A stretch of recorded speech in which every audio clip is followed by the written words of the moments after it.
Welcome to the Flynn Effect podcast, where we dive deep into all things culture, industry news, and history, all with the goal of helping our clients to perform better. Heather Rexinger, welcome back to the Flynn Effect. Thanks for having me again. Second time. We have some fun stuff to talk through today. We're actually going to do a little bit of a different format. We have three marketing current event sort of stories that we're going to I'll do a little summary on, and then we'll go through it and, provide comments, all the stuff that's easy for us to just chit chat. But one thing I also wanted to call out is we have some people here behind the camera, some students from Edison Tech helping us today. Yeah. So we'll put an acknowledgement in the episode and a description of what was going on today. But thank you guys for being here. You don't have to talk. I know Craig will yell at you, but okay. Awesome. Well, let's get started. You sent me a story. I've got two others because it's been sort of a big week, if you will, particularly as it relates to Google. There was the big Google conference last week, and there were a few new announcements. So our first story today is Google expands access to Veo 3, its viral new video model, through the Gemini app. And so this is image to video transformation. The Veo model enables users to generate high quality videos from simple text or image prompts, incorporating realistic motion, synchronized audio, and coherent narratives. Have you seen some of these videos going around? No, Veo's been around. This is obviously the third generation, but it's crazy good. It's crazy good. I know you sent me a video for a faux pharmacy brand that you would have thought, if you didn't look closely, that all of the scenes were shot. I think. Yes. Yeah. And it was hysterical. But I know our team here has also been messing around. It's fun because you can add whatever you might want to do. I've seen them add people to scenes that didn't exist. And I think it's going to be really great for budgets as well as timelines. So there's ability to test things without having to have, a large shoot. We can get an idea out. And not to say that we might not want to shoot that live action later in the future, but it can get it within the audience and show a client even what we're thinking. Yeah, that's a really good point. I think when I first saw it, I was a little bit about, in the, oh my gosh, what's going to happen in our industry and to us and, all these things. But in terms of ways to sell in ideas, it's probably a really strong one. And I think we're going to have to consider things too, right? The Peppermint commercial, that was made by somebody who worked in advertising. They said they used to have $500K pharma budgets, and that they did that video with $500 in VO3 credits in about a day, which is amazing. And it's so interesting to see as somebody who's been on the other side of the big productions, right? But it also, to me, is a little scary. Even seeing how realistic some of the stuff looks, I think it's going to become more and more difficult to parse out what's real and what's not. And I do wonder how consumers are going to feel about that. I think there's some folks who are really, really interested in it, especially people who work in creative fields and work in marketing. And, video is one of, if not the most effective tactics out there, right? So there's always going to be use cases for things like that. But I don't know, do you have a sense, do you think that the trust will be there for consumers? I feel like in pharma, no. That was just a silly example, but. Pharma's tough because, and testimonials are tough. So that was more of a testimonial style video. Right.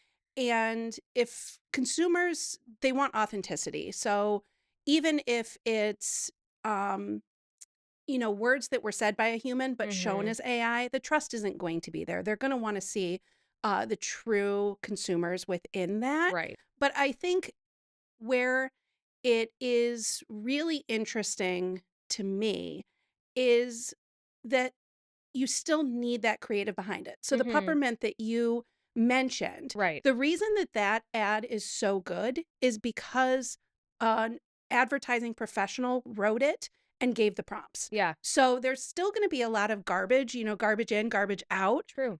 With AI. So you still need that strong creative team behind it, even if you're not shooting a production. Yeah. It's still going to need that thought, or everything's going to feel exactly the same. They're going to lose the authenticity. you still need the brand within it. So what's the brand voice? That needs to be pulled in. So there's still a lot of high touch that's needed to make strong AI video. Yeah. No, I think that's a completely fair point. And I think also we've seen people say those who are really strong with prompts are going to do the best with these types of tools.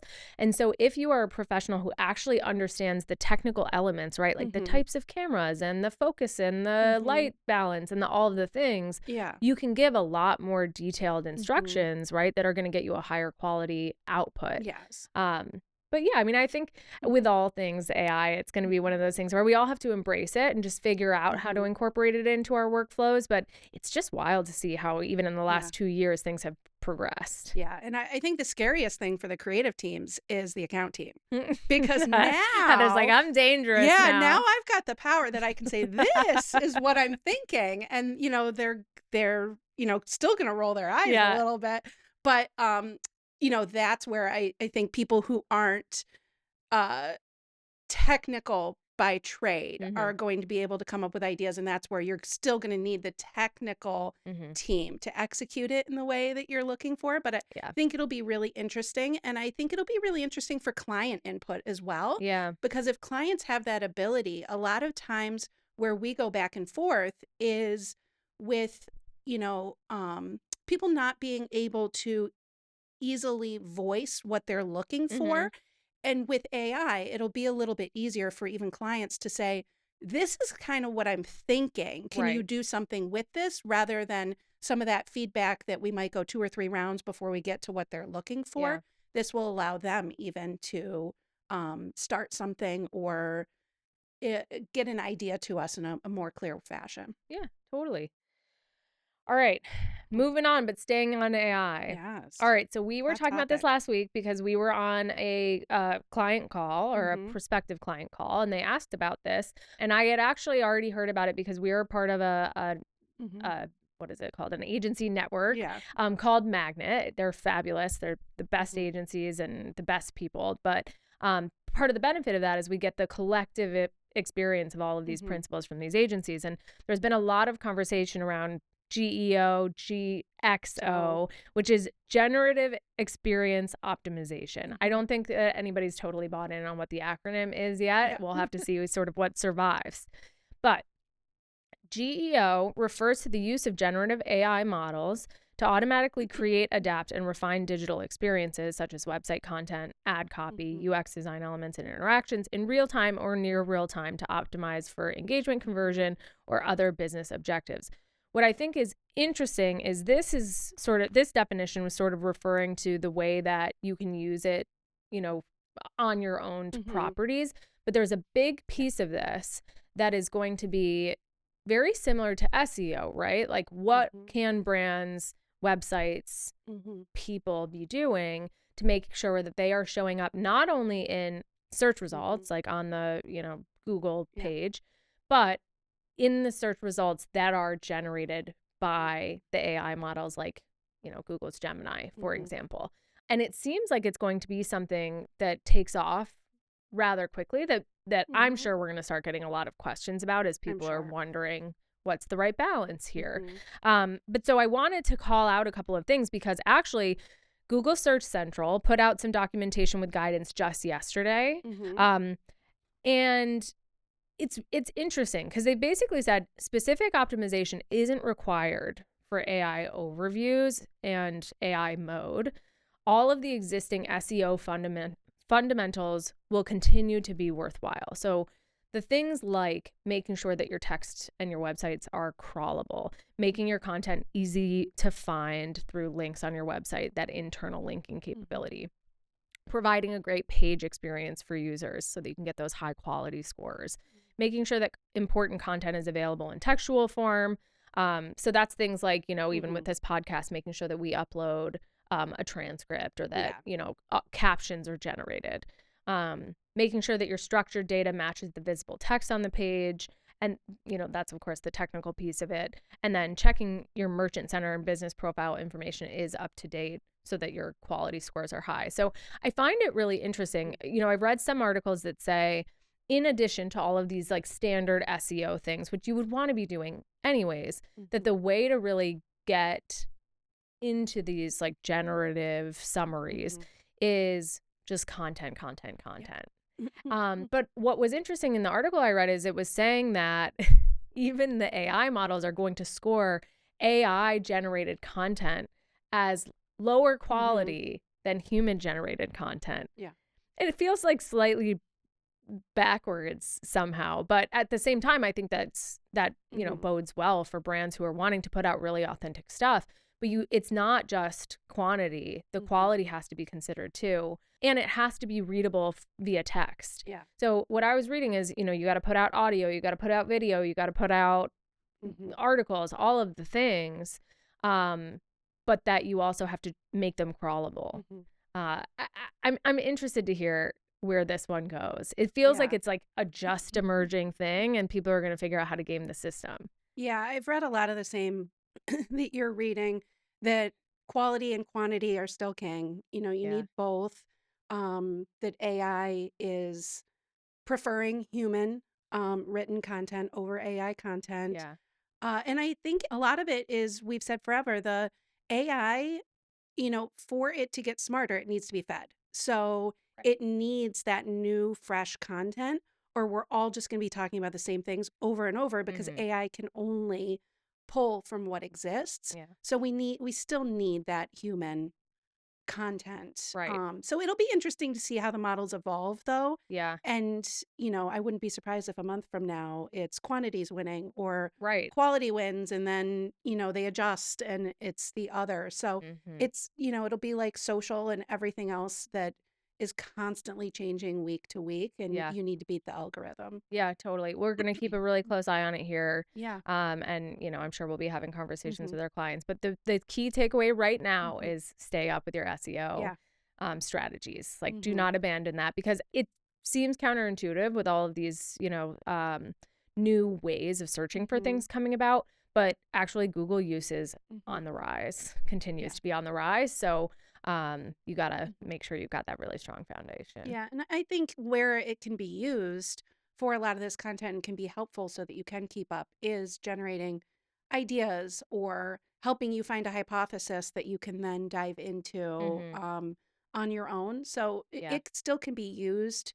to understand what people are talking about and what the hot topics are that your audiences want to talk about, and then adding your own perspective is key. Yeah. And it's still keyword based. So, you know, got to say that term however many Over times, and over. 5 times. AI.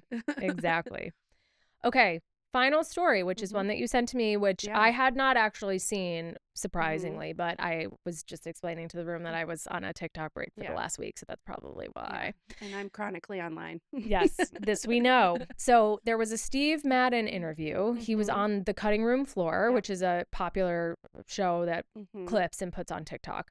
And he was talking about tariffs, and he was not shy at all about how he feels about them. And so far, at least from the content I was consuming, it seems like there's a very positive reaction to at least the folks who were commenting on the cutting room floors page. But what were you seeing? Yeah, I think it's been so interesting because he did an interview and nobody, you know, Steve Madden was popular, oh gosh, 30 years ago when I was a kid. And Steve Madden's kind of stayed around forever as a brand.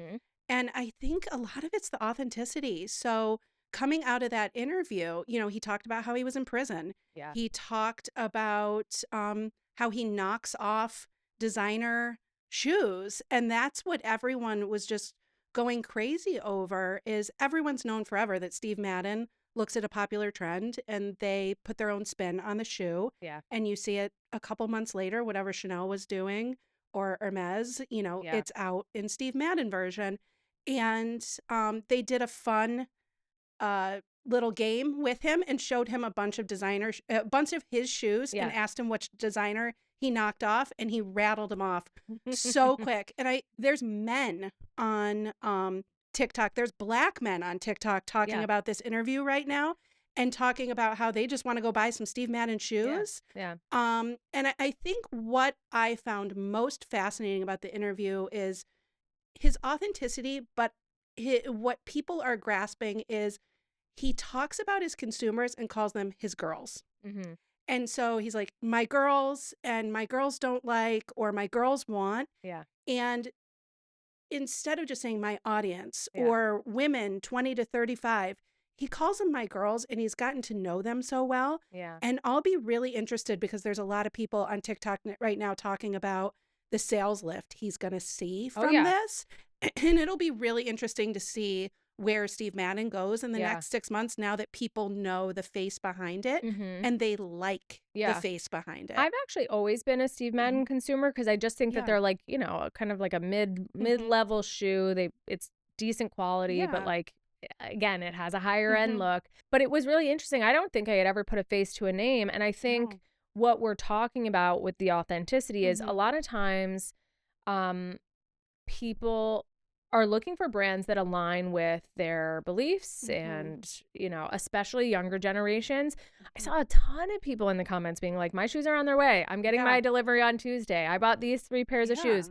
You know, they also own Dolce Vita. So if you're looking for more buying options, which Dolce Vita is an awesome shoe brand. But yeah, I totally agree. And I think putting out there your thoughts, like, you know, I mentioned specifically the tariffs, and he was being really hard, you know, on them. And I tend to totally agree with him.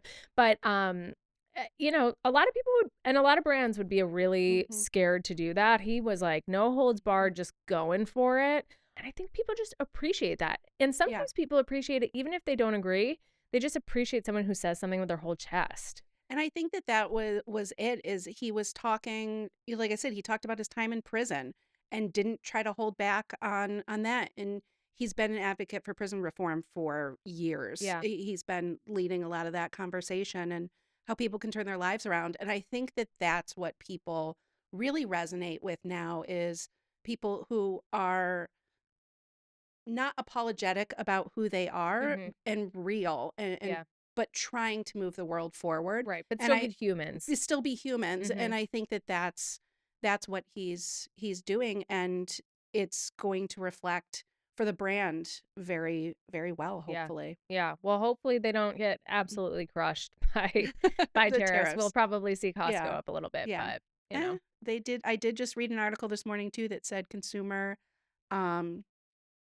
sentiment is up in May for the first time in 5 months or so. So seems like people are starting to feel a little more. Sun's coming out. It's just our seasonal depression. Yeah, people are ready to spend again. It's summer. They want out. Right. You get the shoppies. Totally. Well, awesome. I think this was a really fun format. We'll have to do it again for sure. But, you know, any other thoughts before we wrap up? No, I don't think so. Okay. Well, thank you, Heather. Really appreciate it.